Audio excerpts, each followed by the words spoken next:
In parliaments across the world, order is upheld by tradition and rules.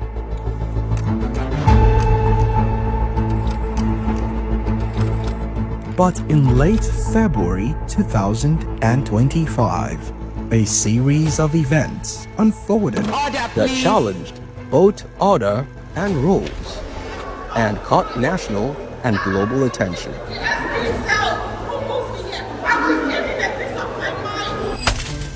This is a factual account based on official Senate records and public footage. On the morning of February 20th, before plenary commenced, Senator Natasha Akpoti-Uduaghan took her former seat instead of the one assigned to her. Colleagues were observed urging her to relocate to a newly assigned position. She declined, signaling her refusal to accept the reassignment. What nonsense is that?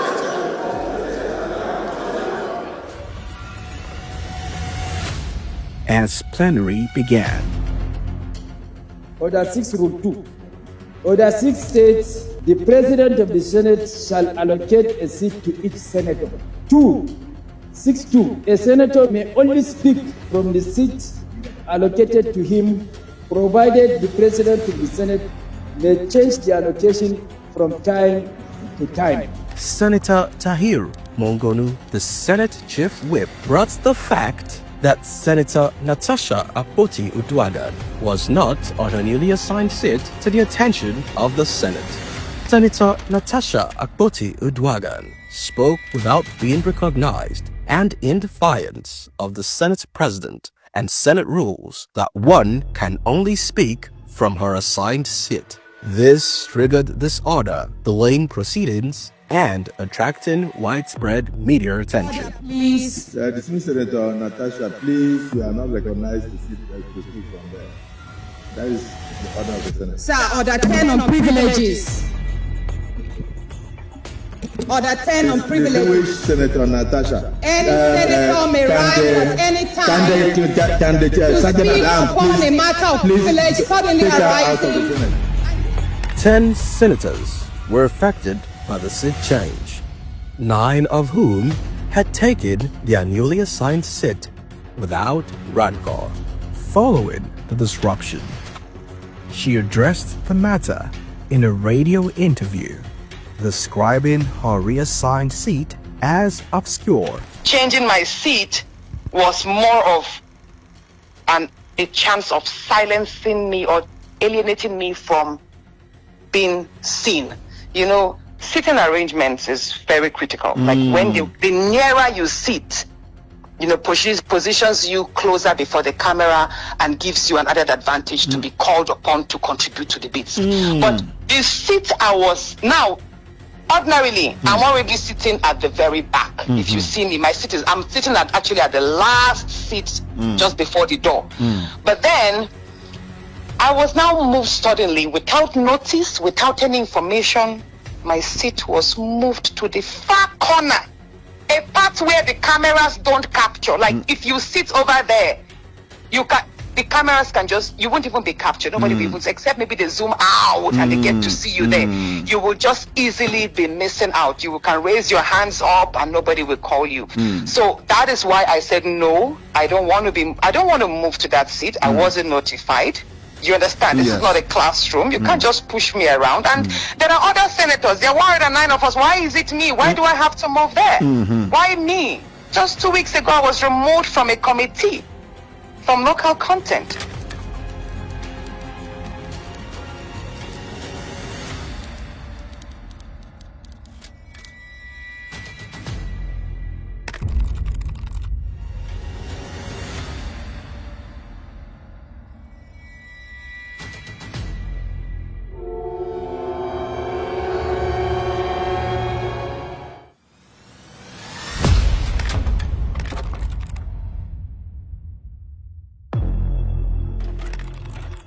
On February 25th, Senator Yemi Adaramodu moved a motion urging the Senate to refer the matter to the Senate Committee on Ethics, Privileges, and Public Petitions.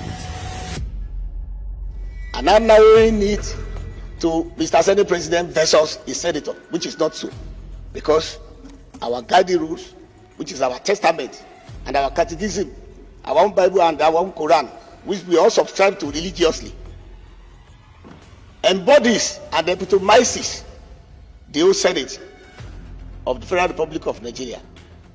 Any action against it is an action against the Senate.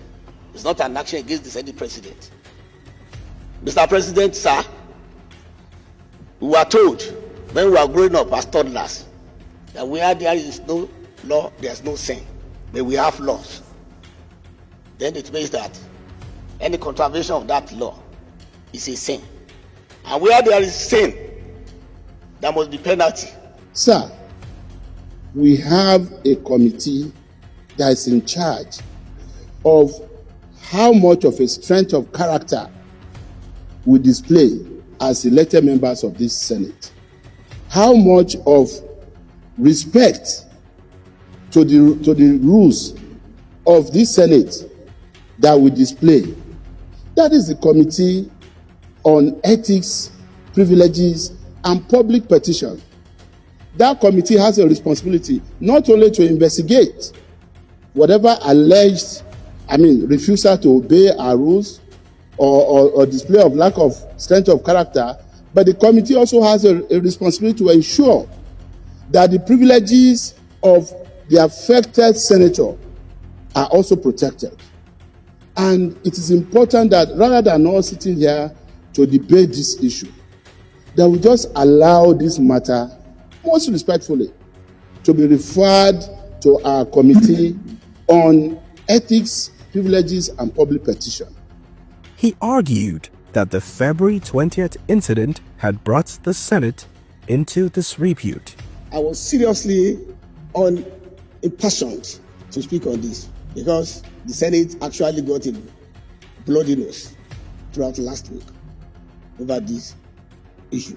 And it bordered seriously on the orders of proceedings in the Senate. And we know that orders, the standing orders in the Senate, is the Senate's catechism. And this is what rules the Senate. Because we are ruled by rules, laws, statutes, and orders. This extreme intransigence and obduracy drew a lot of public comments. Majority of those comments very negative for the Senate. And precisely it happened to one of our colleagues, that's Senator Natasha Akpoti-Uduaghan. The motion passed. Let me also make it clear to members of public that the whole seeming ulabalu about one of our colleagues, Senator Natasha Akpoti-Uduaghan, being asked to move to another seat is nothing that has to do with gender, is nothing that has to do with hatred, is nothing that has to do with any form of malice. For the record, let me say again, distinguished Senator Adamu Alero, who had been governor for 8 years, who had been honorable minister, and who is one of the most ranking senators in this Senate today, was asked to move his seat. And he didn't make any issue out of it. We had a reason to change the seat of His Excellency Distinguished Senator Aminu Waziri Tambuwa. He didn't make any issue out of it. Senator Jarigbe, we had a reason to move his seat. He didn't make an issue. Senator Wadada, we moved his seat. He didn't make an issue out of it. That's on the minority side. On the majority side, we had reasons to move the seat, change the seats of the likes of Senator Wamako, obviously one of the most ranking senators here, two-time governor before. He didn't make any issue. Senator Olamilekan will change his seat.